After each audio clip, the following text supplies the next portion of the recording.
So some other things that we can do with dimensional analysis is it can help us break apart equations and variables into their fundamental dimensions. That way I can know, what does this thing consist of? If I look at an energy, I can say, okay, so it's a dimension of energy, but what if I want to know what a dimension, what an energy really is, or what a force really is, or what a density really is?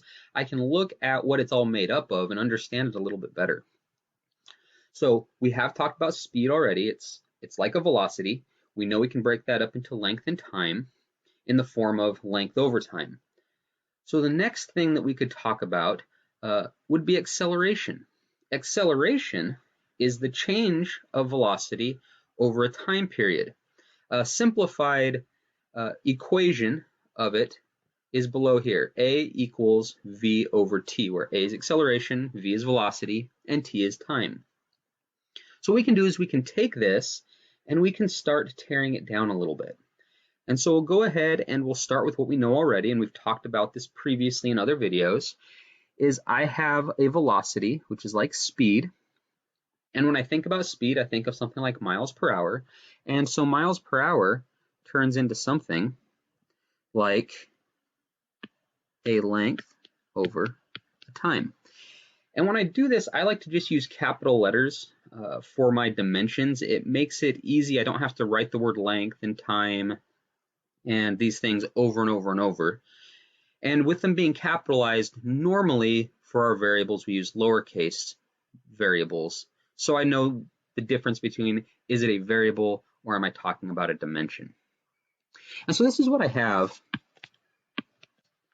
for velocity.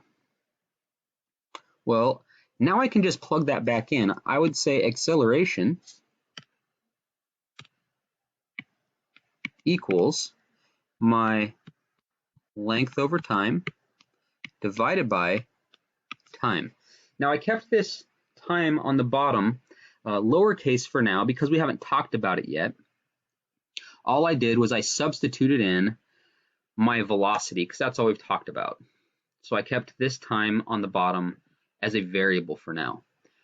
But we have mentioned that time is already broken down into its fundamental unit or its fundamental dimension. So we can just rewrite this and say our velocity, which is length over time, divided by a dimension of time equals my acceleration.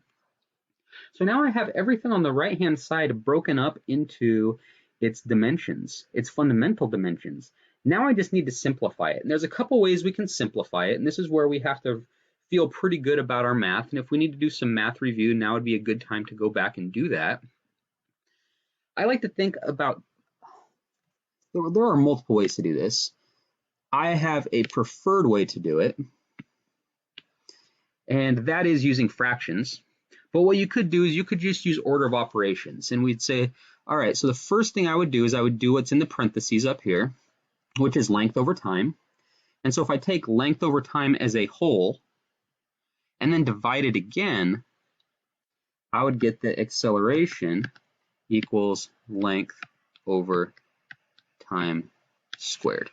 And that's an okay way of looking at things, is just kind of remembering if I have a packet of stuff that happens on top of a fraction, that I have to do that first, and then the bottom thing I kind of keep where it's at as well. The way that I like to do it is I like my fractions. I think that it really breaks up math and makes it much more, it explains what's happening a lot more easily. And so I could look at this and say, let's get rid of division here. And instead of this being length divided by time, I could say that I have a length over time. That's my velocity. And instead of dividing this by time again, the same thing as dividing by something is multiplying by its reciprocal. So I could multiply by 1 over t.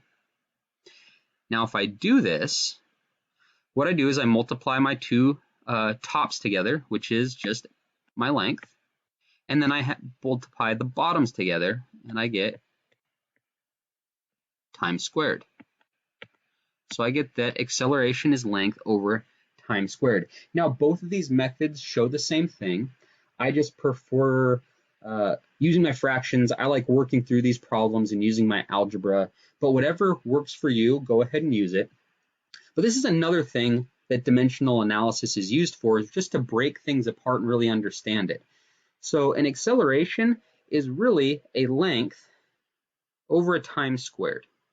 And that can be important, and it can help us when we're solving problems that use acceleration in the future.